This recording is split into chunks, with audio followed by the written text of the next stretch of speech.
Hello guys, this is Aparajita from evidyarthi.in। उम्मीद है आप सब बिल्कुल अच्छे हो and you all are healthy and मस्त मस्त।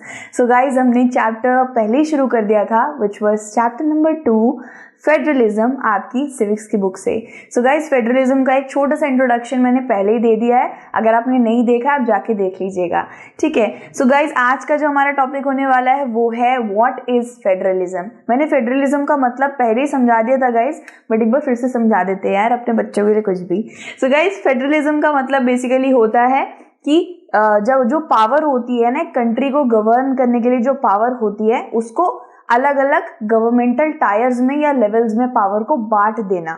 मतलब एक ही यूनिट के पास पावर ना रहे, अलग अलग यूनिट के पास पावर रहे। फॉर एग्जांपल, इंडिया के अंदर पर्टिकुलरली 3 यूनिट में पावर बटी हुई है, central, state and local government, है ना। सो गाइस, इसी को फेडरलिज्म कहते हैं कि आप अपनी पावर को एक ही जगह, एक ही इंसान के पास नहीं रख रहे हैं, वो बाकी यूनिट्स में बांट दे रहे हैं, ठीक है, बाकी गवर्नमेंटल लेवल्स में बांट दे रहे हैं। So guys, federalism is a system of government in which power is divided between a central authority and various constituent units of the country. तो यहीं पे ये समझाया जा रहा है गाइस, फेडरलिज्म या फेडरल सिस्टम को क्या बोला जाता है कि सेंट्रल अथॉरिटी के पास रहेगी पावर और बाकी कॉन्स्टिट्यूशनल यूनिट्स के पास पावर रहेगी, ठीक है। अब गाइस, ये ब्लैंक स्लाइड कैसे आ गई, क्योंकि मुझे आपको जल्दी से कुछ समझाना है, ठीक है। अब गाइस, ये शायद आगे जाके हम समझे नाम समझे, इसलिए मैं आपको पहले ये 2 पर्टिकुलर सिस्टम समझा देना चाहती हूँ, ठीक है। एक तो है गाइस यूनिटरी सिस्टम, ठीक है, ये आ सकता है गाइस 2 मार्क्स के अंदर, ये बहुत ही ज्यादा इंपॉर्टेंट होता है। और एक होता है फेडरल सिस्टम, ठीक है गाइस। अब गाइस, यूनिटरी सिस्टम क्या होता है, मेरी खिचड़ी पूरी राइटिंग पे मतलब समझ आ रही है ना सबको, मेरी खिचड़ी वाली राइटिंग अभी थोड़ी खराब लग रही है, ठीक है, तो cope up with it guys. So unitary system का मतलब समझते हैं सबसे पहले गाइस। ये जो सिस्टम होता है, I am not fond of it, ये इतना मुझे बढ़िया नहीं लगता है। इसके अंदर ना सारी की सारी पावर सिर्फ एक ही टायर ऑफ गवर्नमेंट के पास रहती है, ठीक है। मतलब यहाँ पे सिर्फ एक गवर्नमेंट रहती है, सेंट्रल गवर्नमेंट, जिसको आप कह सकते हो नेशनल गवर्नमेंट। मतलब एक ही गवर्नमेंट काम करती है और इसको ये नेशनल गवर्नमेंट होती है, सिर्फ एक ही पूरी कंट्री को एक ही गवर्नमेंट संभाल रही होती है। या तो ये अपने सबऑर्डिनेट्स रखती है, यानी कि अपने से नीचे कुछ कुछ छोटे छोटे यूनिट्स रखती है जो इसके हिसाब से चलने लग जाते हैं, ठीक है। जैसे अगर इधर स्टेट गवर्नमेंट आई भी, ठीक है, या इन्होंने कोई लोकल गवर्नमेंट लेकर भी आए ना, तो ये दोनों ही इनके हिसाब से चलेंगे। So this is called a unitary government, यानी कि एक ऐसी गवर्नमेंट जहां पे सिर्फ एक ही गवर्नमेंट का टायर सारा का सारा कंट्री को संभाल रहा होता है। अब आप एग्जाम्पल पूछोगे, फॉर एग्जाम्पल यहाँ पे लिख देते हैं भाई श्रीलंका। श्रीलंका के यहाँ पे सिर्फ एक ही पर्टिकुलर नेशनल गवर्नमेंट है और वो पूरी की पूरी कंट्री को संभालता है, ठीक है। वहाँ के तमिल लीडर्स ने इवन ये बोला भी था, तमिल लीडर्स जो थे वहाँ के रिप्रेजेंटेटिव्स, उन्होंने बोला भी था that we also want a federal system, लेकिन उन्होंने बोला कि नहीं, यूनिटरी फॉर्म ऑफ गवर्नमेंट ही चलेगा, मतलब एक ही गवर्नमेंट का टायर रहेगा और वो पूरी कंट्री को संभालेगा। सो गाइस, इसको कहते हैं यूनिटरी सिस्टम, ठीक है। अब फेडरल सिस्टम किसको कहते हैं गाइस? फेडरल सिस्टम ये होता है जहां पे सेंट्रल गवर्नमेंट भी होती है और भी टायर होते हैं, सेंट्रल भी होती है, स्टेट गवर्नमेंट भी होती है और इवन थर्ड टायर भी हो सकता है, लोकल गवर्नमेंट। फेडरल सिस्टम में क्या, एक से ज्यादा टायर भी हो सकते हैं और 2 से ज्यादा टायर भी हो सकते हैं। और इसमें एक चीज बढ़िया लगती है मुझे कि गाइस, सेंट्रल गवर्नमेंट अपनी कोई भी इससे पावर नहीं ले सकता है स्टेट गवर्नमेंट से, ना ही इसके ऊपर डोमिनेंस दिखा सकता है, ना ही स्टेट गवर्नमेंट लोकल गवर्नमेंट पर डोमिनेंस दिखा सकती है। तीनों को पावर मिलती है, तीनों अपनी पावर को एक्सरसाइज करते हैं, तीनों एक संविधान के तरीके से चलते हैं, कॉन्स्टिट्यूशन के तरीके से चलते हैं और तीनों एक दूसरे के साथ कोप अप करके चलते हैं। लेकिन इसमें एक चीज होती है गाइस कि सेंट्रल गवर्नमेंट पूरे भारत को संभालेगी और स्टेट गवर्नमेंट सिर्फ एक राज्य को संभालेगी ना, तो गाइस सेंट्रल गवर्नमेंट के पास थोड़ी सी पावर ज्यादा होती है, ठीक है। तो इसको कहते हैं federal system, federal form of government. So guys यहाँ पे अगर आप एग्जाम्पल मांगोगे, सो गाइज फॉर एग्जाम्पल ये जो फेडरल काइंड ऑफ सिस्टम अपना रखा है वो इंडिया ने भी अपना रखा है, बेल्जियम ने भी अपना रखा है, और भी बहुत सारी कंट्रीज ने अपना रखा है।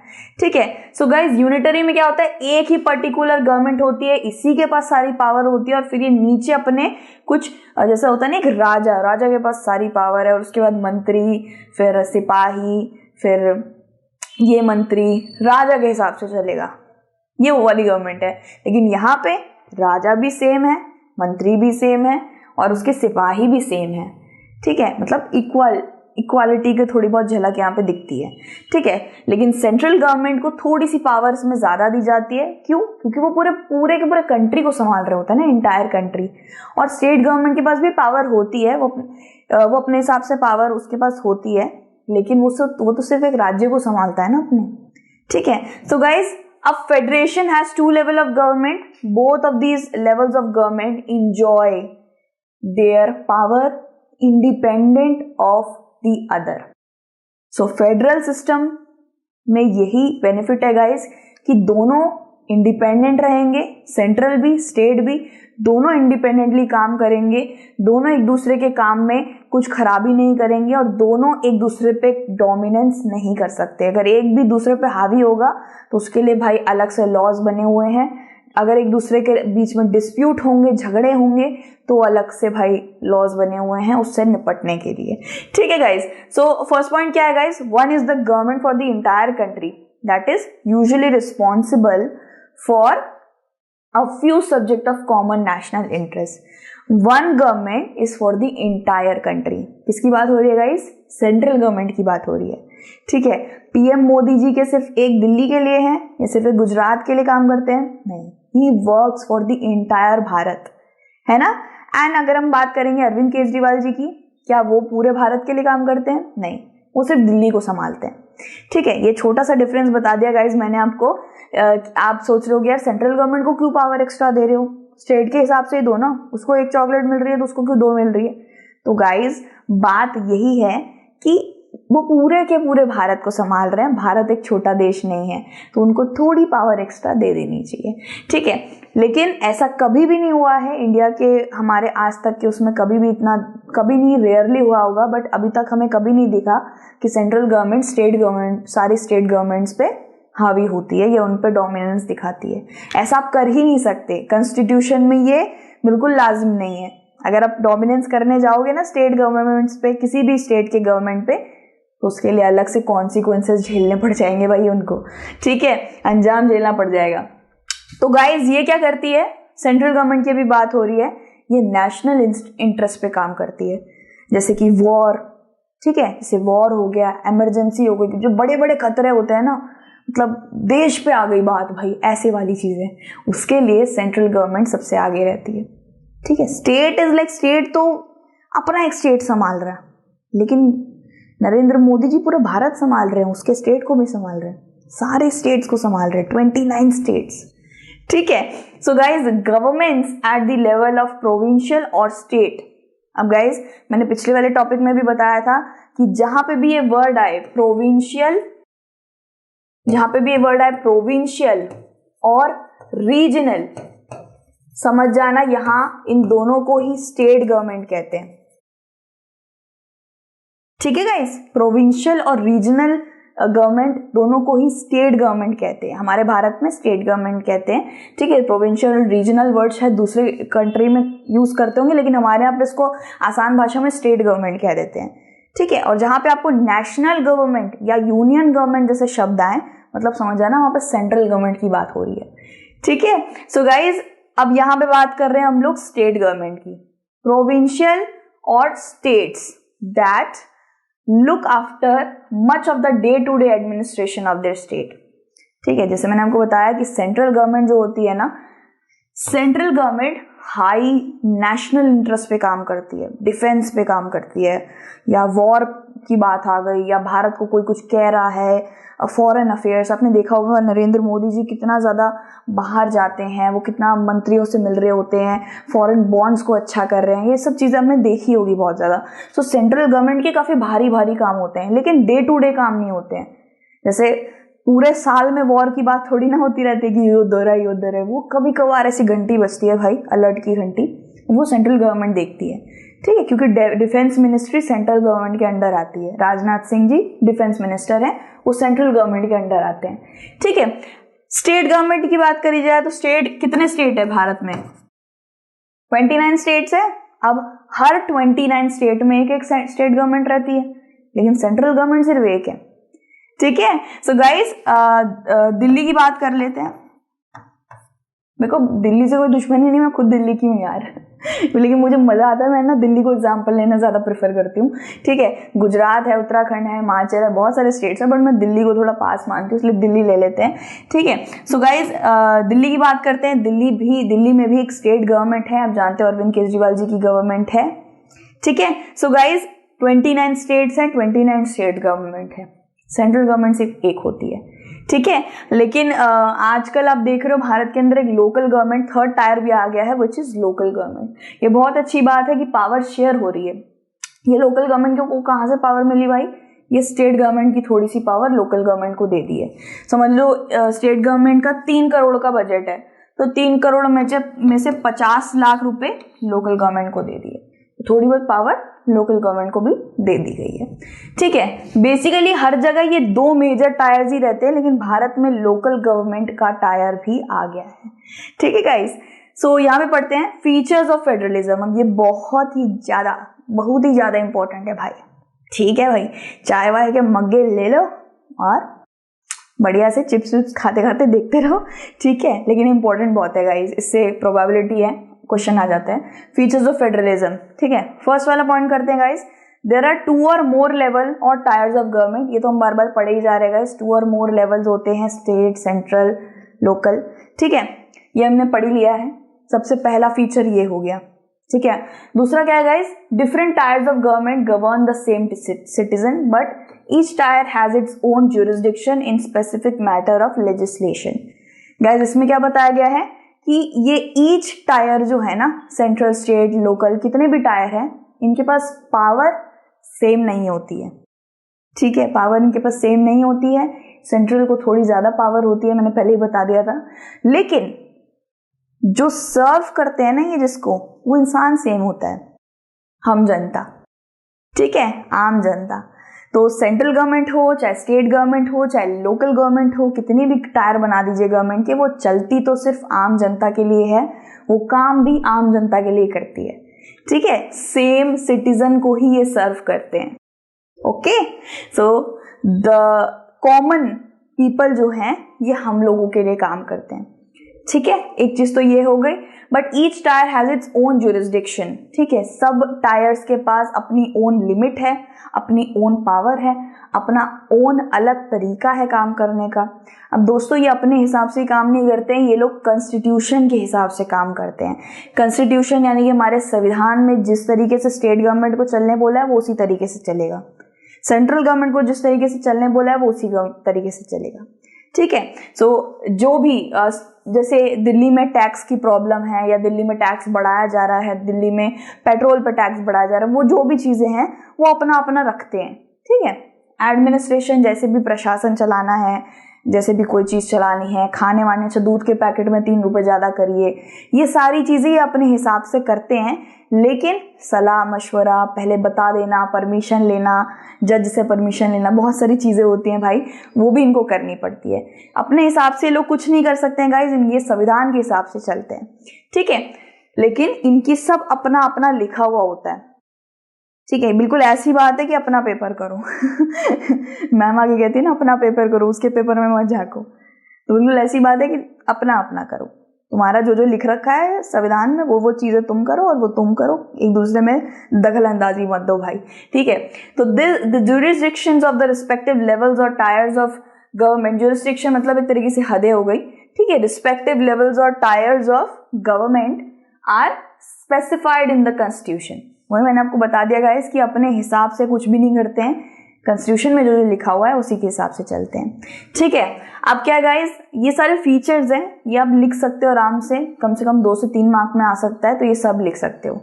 ठीक है, so the existence and authority of each tyre of government is constitutionally guaranteed. तो यहाँ पे क्या बता रखा है, जितने भी टायर है गवर्नमेंट के, सेंट्रल, स्टेट, लोकल, जितने भी टायर बना रखे गवर्नमेंट के, वो कॉन्स्टिट्यूशनली गारंटीड है। मतलब कॉन्स्टिट्यूशन में, संविधान में लिखा गया उनके बारे में कि एक नया टायर ला रहे हैं, ये स्टेट गवर्नमेंट बना है, वगैरह वगैरह। और जितने भी रूल रेगुलेशन कॉन्स्टिट्यूशन में हमारे संविधान में लिखे हुए हैं, उनको उनके हिसाब से चलना पड़ेगा। ठीक है, फिर फोर्थ वाला क्या है guys, the fundamental provision of the constitution can not be unilaterally changed by one level of government. इसका क्या मतलब है गाइस, यूनिलैटरली का मतलब समझते हैं, भारी शब्दों में परेशान कर रहा भाई, इसका मतलब सबसे पहले समझते हैं। इसका मतलब है कि एक ही पर्सन, एक ही ग्रुप या एक ही टायर ऑफ गवर्नमेंट ऐसे डिसीजन नहीं ले सकता। कोई भी डिसीजन लिया जाएगा, लेकिन छोटे मोटे नहीं, कोई भी अलग से आप अपने लिमिट के दायरे से बाहर जाके कोई डिसीजन लेने वाले हैं ना, उसके लिए आपको कंसेंट लेना जरूरी है, कंसेंट लेना पड़ेगा बाकी गवर्नमेंट से भी। समझ लीजिए सेंट्रल गवर्नमेंट वॉर डिक्लेयर करने जा रहा है, भगवान कभी ना हो, सेंट्रल गवर्नमेंट वॉर डिक्लेयर करने जा रहा है, तो उसको सलाह मशवरा कंसेंट स्टेट गवर्नमेंट से भी करना पड़ेगा। क्योंकि गाइस जब युद्ध होता है ना, वो सारे राज्यों को भी ले जाता है, ले डूबता है, ये बात तो बिल्कुल सही है। तो उसको सबसे सलाह मशवरा करना पड़ेगा। ठीक है, बिल्कुल भाई भाई की तरह चलना पड़ता है कि अच्छा मैं ये कर रहा हूँ, तुझे बता देता हूँ, तुझे सही लग रहा है तो भाई रजामंदी दे दे। ठीक है, सो गाइस ये कुछ भी यूनिलैटरली नहीं कर सकते, मतलब अकेले एक गवर्नमेंट डिसीजन नहीं ले सकता है। छोटे मोटे डिसीजंस की बात नहीं कर रही हूँ गाइस, कुछ ऐसा जो बहुत ज्यादा भयंकर हो, प्रलय ला दे, ठीक है, अपनी हदों से बाहर जाके वो कुछ ऐसा डिसीजन ले रहे हैं, तो उनको बाकियों की रजामंदी भी जरूरी है। ठीक है, such changes requires the consent of both the level of governments. So अगर कोई सेंट्रल गवर्नमेंट अगर कुछ लेकर आ रही है, तो उसको स्टेट गवर्नमेंट या लोकल गवर्नमेंट से भी कंसेंट लेना पड़ेगा। ठीक है, ये जरूर है वहां पे। 5th नंबर पे क्या है guys, courts have the power to interpret the constitution and the power of the different levels of government. आप सोच रहे हो सेंट्रल के पास अपनी पावर, स्टेट के पास अपनी पावर है, तो इनमें झगड़ा थोड़ी बहुत होती है क्या? कभी कभार थोड़े बहुत डिस्प्यूट होते होंगे, कभी कभार कोई ये लोग एक दूसरे के काम में अड़ंगा डालते होंगे, या फिर कभी कभार ये बहुत ज्यादा एक्स्ट्रा कुछ अपनी हदों से बाहर निकल के कुछ कर देते होंगे। तो इनको रोकने वाला कौन है? एम्पायर कौन है यहाँ का, इस गेम का? सो एम्पायर है भाई हमारा कोर्ट्स। ठीक है, यानी कि क्या, जुडिशरी है ना, कोर्ट का सिस्टम जुडिशरी था, याद है हमने पढ़ा था फर्स्ट चैप्टर के अंदर। सो गाइस कोर्ट सब कुछ तय कर देती है, हाई कोर्ट जो होती है, हाई कोर्ट, सुप्रीम कोर्ट, ये सब तय कर देती है। बीच में कोई भी दिक्कत होती है इन दोनों के, सेंट्रल स्टेट के, कुछ भी होता है वो देख लेती है दिक्कत। ठीक है, so guys the highest court act as an umpire if dispute arise between different levels of government in the exercise of their respective powers. बिल्कुल ऐसी बात है जैसे दो क्रिकेट की टीम खेलती है और उनमें भाई नो बॉल नहीं है, मैं आउट नहीं हूँ, तो भाई अंपायर बुलाओ, जो बोलेंगे भाई मानेंगे। एम्पायर बोलेगा ठीक है, नो बॉल नो आउट, हो गया। ठीक है भाई, हमको क्रिकेट के बारे में ज़्यादा पता नहीं है। ठीक है, मेरे को तो भाई क्रिकेट खिलाता भी नहीं था, क्योंकि मैं बॉल उड़ा देती थी और वो टिक टिक खेलता था। छत के अंदर टिक टिक खेलते हो ना तुम लोग लड़के, तो मैं तो उड़ा देती थी और फिर मैं नाली में जाती थी, बॉल मुझे लानी पड़ती थी। ठीक है, तो यार एक एम्पायर जरूर है यहाँ पे, वही सब कुछ देखता है। ठीक है, कोर्ट का सिस्टम है सेंट्रल स्टेट में, कुछ भी प्रॉब्लम है भाई कोर्ट में जाना पड़ेगा। तो 6वें नंबर पे भाई क्या है feature, source of revenue for each level of government are clearly specified to ensure its financial autonomy. अब स्टेट गवर्नमेंट है, जैसे राज्य सरकार है हमारी, दिल्ली की ले लीजिए, उत्तराखंड की, कहीं की भी ले लीजिए, इनके पास इनका पैसा खुद का आता है। ठीक है, हमारे टैक्स से ही आता है, तो जाहिर सी बात है हम टैक्स देते हैं, तभी तो वो पैसा सरकार के पास जाता है चलाने के लिए राज्य। तो गाइज स्पेसिफाइड हो रखा होता है। ठीक है, अगर पर्टिकुलरली स्टेट गवर्नमेंट को 5 करोड़ देने हैं, तो वो संविधान में लिखा हुआ जितना देना है उतना ही मिलता है, और जितना सेंट्रल को लिखा हुआ है वो उतना ही मिलता है। ठीक है, एकदम इंश्योर करके इनको मिलता है, ना ही कम ना ही ज्यादा। ठीक है, 7th वाले पे क्या है गाइज, द फेडरल, मतलब इसका मतलब ये है कि दोनों को ही अपने हिसाब से इनको पैसा दे दिया जाता है, फाइनेंशियल इनको बढ़िया मिलता है। 7th क्या है guys, the federal system does has dual objective. अब एक दो नहीं, डुअल बोला है ना, दो चीजें ऐसी हैं गाइस, ये दोनों को माननी पड़ती है, दोनों को, शातिर नहीं बनने का, दोनों को मानना पड़ेगा। ठीक है, अब देखते हैं वो क्या है। दो ऑब्जेक्टिव ऐसे कौन से हैं, to safeguard and promote unity of the country. ये पहला ऑब्जेक्टिव हो गया कि आप दोनों ही, स्टेट भैया सेंट्रल भैया, आप दोनों ही कंट्री के प्रोटेक्शन करेंगे, कंट्री को सेफगार्ड करेंगे, कंट्री की शांति भंग नहीं करेंगे, कंट्री हमारा जो भारत है उसको यूनिटी में लाने की कोशिश करेंगे, कुछ भी भंगा भुंगी नहीं करेंगे। ठीक है, ये तो फर्स्ट ऑब्जेक्टिव हो गया। सेकेंड ऑब्जेक्टिव क्या है, while at the same time accommodates regional diversity. दूसरा डुअल ऑब्जेक्ट ये है कि हमारा भारत महान तो है, यूनिक भी है, डाइवर्स भी है, बहुत से रिलीजन इसमें पनपते हैं, बहुत से कास्ट है, बहुत से लैंग्वेज है, पहनावा, कल्चर, बहुत डाइवर्स है यार भारत, सीरियसली। तो इसकी डाइवर्सिटी थोड़ी सी भी भंग ना हो, इसको आप साथ ले लेके चलो, ये आपका काम है। ठीक है, first is to promote and safeguard the unity of the country, second is accommodates diversity. Accommodate का मतलब क्या होता है गाइस, अरेंज करके रखना, संभाल के सेटल करके रखना, आप इसकी डाइवर्सिटी को भंग नहीं करोगे। ये दो ऑब्जेक्टिव होते हैं जो सेंट्रल स्टेट कितने भी टायर हो सबको मानना पड़ेगा। ठीक है, इसके बाद क्या है, therefore two aspects are crucial for the institution and practice of the federation. ये दोनों ही इन दोनों को मान के चलना पड़ेगा भाई। ठीक है, इसके बाद क्या guys, government at different level should agree to the same rules of the power sharing. दोनों सेंट्रल और स्टेट दोनों को रूल्स मान के चलने पड़ेंगे, कोई रूल भंग नहीं करेगा, कोई बदतमीजी नहीं करेगा। ठीक है, और पावर शेयरिंग करके चलती रहनी है, मतलब कैसे, कोई एक दूसरे के टांग में अड़ंगा नहीं डालना है, एक दूसरे के साथ रहना है, इंडिपेंडेंट हो आप, इंडिपेंडेंट बॉडी हो, आपको काम दे दिया गया वो करो। आपको बोला है बर्तन मांजना है, आपको बोला चाय बनाना है, तू क्या कर रहा है, तेरे बर्तन गिरा दूं, तेरे चाय में नमक डाल दूं, ये नहीं करना। ठीक है, तो दोनों को अपना काम करना है, लेकिन एक साथ रह के करना है। तेरे बर्तन धोने में हेल्प करवा दूं, तू चाय पिएगा, तेरे भी चाय बना देता हूं। दिस इज ब्रदरहुड चाहिए भाई। ठीक है, they should also trust each other, they should कह रही हूँ भाई, शुड निकल रहा है, they should trust each other, और एक दूसरे के ऊपर ट्रस्ट रहना चाहिए, एक दूसरे को प्यार से साथ साथ रह के चलना है। किसको, सेंट्रल और स्टेट भैया को। ठीक है, an ideal federal system has both aspect. अब एक फेडरल सिस्टम में ना दो टायर हम तब से गवर्नमेंट के पड़े जा रहे हैं ना, ये दोनों के दोनों को म्यूचुअल ट्रस्ट जरूर रखना पड़ेगा एक दूसरे पे, यानी कि ट्रस्ट से चलना है, कभी कोई झगड़ा होगा ही नहीं, कभी कोर्ट के दरवाजे खटखटाने पड़ेंगे ही नहीं। And agreement to live together, कुछ भी काम होगा भाई बंधुओं के साथ रहना, मतलब भाई बंधुओं के जैसे रहना पड़ेगा। ठीक है, this is it. And kinds of federation क्या होते हैं, the first route involves independent state coming together on their own to form a bigger unit. Guys, ये काइंड ऑफ फेडरेशन क्या होती है, ये जो हम फेडरेशन पढ़ रहे हैं ना, इसको कहते हैं कमिंग टुगेदर फेडरेशन। ये मतलब मैं ठप्पा कहाँ लगाऊं, मेरे को ये बताओ, ये आ सकता है भाई। ठीक है, एग्जाम में आ सकता है, इसको अब अच्छे से पढ़ते हैं हम लोग। क्या है भाई ये, कि ना बहुत से ऐसी कंट्रीज होती हैं, बहुत से ऐसे वो होते हैं, नेशंस होते हैं जो ना, जिनमें बहुत सारे स्टेट्स होते हैं, और वो स्टेट्स ना एक दूसरे से बात करते हैं, कहते हैं कि हम ना एक साथ आ जाते हैं, एक साथ आके एक बड़ा यूनिट बना के, बिल्कुल ऐसी बात है गाइस कि मैं एक लकड़ी को आराम से तोड़ दूंगी, लेकिन अगर मैं बंच ऑफ लकड़ी मुझे दी जाए तो मैं तोड़ नहीं पाऊंगी उसे। तो इनकी यही सोच है गाइस कि सारे के सारे स्टेट ना हम एक हो जाते हैं, एक होके एक बड़ा यूनिट बना लेते हैं, मतलब दिल्ली, उत्तर प्रदेश, गुजरात, महाराष्ट्र, हम चार के चार भाई हैं, हमें कोई अलग नहीं कर सकता, बिल्कुल ऐसी बात है। ठीक है, तो ये जो मॉडल है ना कमिंग टुगेदर फेडरेशन का, ये सारी कंट्रीज ने नहीं अपना रखा, ये कुछ ही कंट्रीज ने अपना रखा है। ठीक है, क्या बोला है यहाँ पे, बहुत सी ऐसी इंडिपेंडेंट स्टेट्स होती है गाइस जो एक दूसरे के साथ एक हो जाती हैं, फिर वो बड़ा सा यूनिट बना लेती है। जैसे ये रहा दिल्ली, ये रहा महाराष्ट्र, ये रहा गुजरात, ये रहा छत्तीसगढ़, तो इतना बड़ा बिगर यूनिट, ऐसे करके ये कुछ करते हैं, इनकी ऐसी सोच है।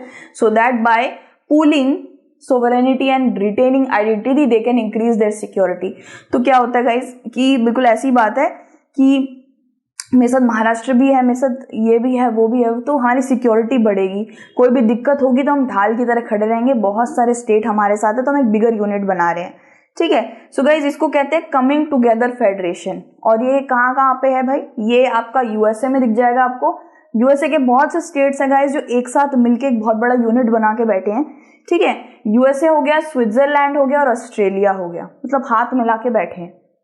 तो जब इतने सारे स्टेट्स एक हो जाते हैं ना गाइस, तो उनको उनके ऊपर हमला करने से पहले बहुत बार सोचा जाता है, उनकी सिक्योरिटी बढ़ जाती है ना, सारे स्टेट आ गए साथ में, ठीक है। तो इतने सारे स्टेट आ जाते हैं तो बहुत ज्यादा ताकत बढ़ जाती है उनकी, ठीक है। सो गाइज यूएसए हो गया, स्विट्जरलैंड हो गया, ऑस्ट्रेलिया इस मॉडल को अपनाते हैं कमिंग टुगेदर फेडरेशन, ठीक है।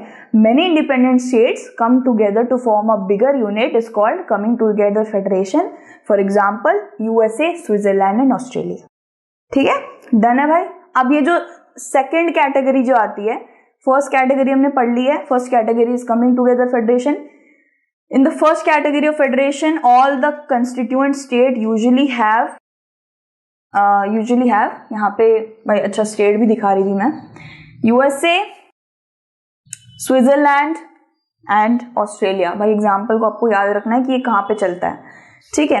Power and strong wise the federal government. तो यहाँ पे ये बिगर यूनिट इसलिए बनाते हैं जिससे ये बहुत ज्यादा स्ट्रॉन्ग हो जाए, ठीक है। बिल्कुल ऐसी बात है गाइस, जैसे ये ले लो, ये दिल्ली है, ये यूपी है, ये गुजरात है।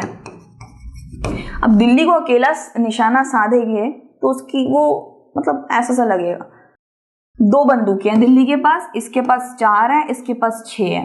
अब दो को उड़ाने में तो बड़ा आसानी होगा ना। सोचो ये तीनों एक हो जाए तो हुआ ना स्ट्रॉन्ग, है ना। तो इनका ये एक माइंडोलॉजी है, ठीक है। तो सेकंड रूट जो है, सेकंड कैटेगरी जो है वो है is where a large country decides to divide its power between the constituent states and the national government, ठीक है। इंडिया, स्पेन एंड बेल्जियम ने ये मॉडल अपना रखा है। इसको कहते हैं गाइस होल्डिंग टुगेदर फेडरेशन। यहाँ पे क्या होता है गाइस, यहाँ पे सेंट्रल गवर्नमेंट रहती है प्लस स्टेट गवर्नमेंट भी रहती है, ठीक है। स्टेट्स यहाँ पे जितने भी हैं कोई बिगर यूनिट में नहीं आते हैं, कोई एक साथ नहीं हो जाते, ये सब अपना अकेले अकेले जुट बन के रहते हैं। मैं दिल्ली हूँ, मैं यूपी हूँ, मैं गुजरात हूँ, मैं फ्रेम से बाहर जा रही हूँ। तो गाइज इस तरीके से ये ऐसा कुछ नहीं मानते हैं कि दिल्ली, यूपी, राजस्थान ये सब एक हो जाते हैं वगैरह। They like their own identity, ठीक है। सो यहाँ पे क्या है, सेंट्रल गवर्नमेंट भी रहता है और हर एक स्टेट अपना एक स्टेट गवर्नमेंट बनाता है, तो इनको किसी के साथ रहने का मन नहीं करता है, ठीक है। उनको अपना खुद का एक आइडेंटिटी अच्छी लगती है। तो ये जो मॉडल है ना, ये किसने अपना रखा है, ये इंडिया ने अपना रखा है, स्पेन ने अपना रखा है और बेल्जियम ने अपना रखा है, ठीक है। सो गाइज इंडिया हो गया, स्पेन हो गया एंड बेल्जियम, ये मॉडल तीनों ने अपना रखे हैं, ठीक है। इसको क्या कहते हैं गाइज, इसको कहते हैं होल्डिंग टुगेदर फेडरेशन, ठीक है। होल्डिंग टुगेदर फेडरेशन इसको नाम दे रखा है कि कोई साथ में आके बिगर यूनिट नहीं बना रहे हैं, हम अपना अलग अलग स्टेट में, ठीक है, ठीक है। So in this second category the central government tends to be more powerful. अब इस सेकंड कैटेगरी में क्या होता है गाइस, जो सेंट्रल गवर्नमेंट है ना वो थोड़ी ज्यादा पावरफुल होती है, जैसे मैंने आपको बताया था, क्योंकि वो इंटायर कंट्री को संभाल रही होती है। पीएम मोदी जो है वो पूरी इंटायर कंट्री को संभाल रहे हैं, वो सिर्फ 1 या 2 स्टेट को नहीं संभाल रहे हैं। He is holding 29 states in his hand, ठीक है। तो इनके पास ऑब्वियस ही बात है, सेंट्रल गवर्नमेंट के पास थोड़ी तो पावर ज्यादा होती ही है ना, ठीक है। सो गाइज सेंट्रल गवर्नमेंट के पास भले ही थोड़ी पावर ज्यादा होती है, लेकिन वो कभी भी ऐसे डोमिनेंस नहीं दिखाता है स्टेट गवर्नमेंट पे, किसी भी स्टेट गवर्नमेंट पे कभी ऐसा नहीं होता है, ठीक है। So very often different constituent units of the federation have unequal power. ऐसा बहुत कम होता है गाइज कि हमारे जो 29 स्टेट्स हैं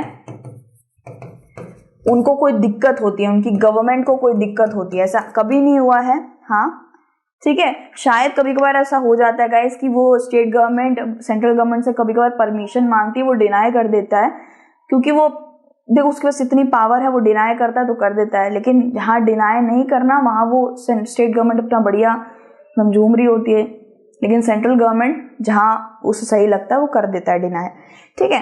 अब इसमें कोई झगड़ा वगड़ा की बात नहीं होती है, ऐसा बिल्कुल भी नहीं है कि स्टेट गवर्नमेंट बहुत ज़्यादा वीक है और सेंट्रल गवर्नमेंट बहुत ऊपर है, ऐसा कुछ भी नहीं है। इवन आपने सुना होगा कि बहुत सी ऐसी स्टेट्स होती है जिनको ऑटोनॉमी दे रखी होती है, स्पेशल पावर। जैसे जम्मू एंड कश्मीर को देख लीजिए, स्टेट था ना वो, देखिए उसको स्पेशल पावर दे रखी थी, सेंट्रल गवर्नमेंट को दी थी नहीं ना। महाराष्ट्र को स्टेट अलग से स्पेशल पावर दे रखी थी, नागालैंड को, असम को अलग से स्टेट पावर दे रखी थी, स्पेशल स्टेटस, ठीक है। तो ऐसे भी बहुत से स्टेट होते हैं गाइज जहां पे स्पेशल स्टेटस दे रखा होता है। लेकिन आपको एक चीज याद रखना है गाइज कि सेंट्रल गवर्नमेंट के पास पावर थोड़ी ज्यादा होती है according to the state government. क्यों? क्योंकि वो पूरे भारत को संभाल रही है, लेकिन एक स्टेट गवर्नमेंट वो सिर्फ अपने एक राज्य को संभाल रही होती है। और आपको एक चीज याद रखनी है कि there are 29 state governments, 29, and there is only one government which is central government. Central government सिर्फ एक है और स्टेट गवर्नमेंट 29 है, ठीक है। सो ये पूरा हमने टॉपिक खत्म कर लिया भाई, ठीक है। थोड़ा सा लेंदी टॉपिक था लेकिन पूरे डिटेल तरीके से पढ़ाया है, आई होप आपको समझ आया होगा, ठीक है। So what makes India federal country, ये हम हाँ बिल्कुल सही समझे हो भाई। दूसरी वीडियो में हम इसको देखते हैं भाई, ठीक है, इसको बाद में देखते हैं इसको, ठीक है। और भैया आप भी कुछ खा पी लो, चाय वाय पी लो, मैं भी चाय भुज्जी लेके जा रही हूँ, ठीक है। मेरे को भी भूख लगती है यार, अपन भी इंसान है, और आपसे दूसरी वीडियो में मिलता है, ठीक है। So God bless you everyone and दूसरी वीडियो में मिलते हैं माय क्यूट बच्चास।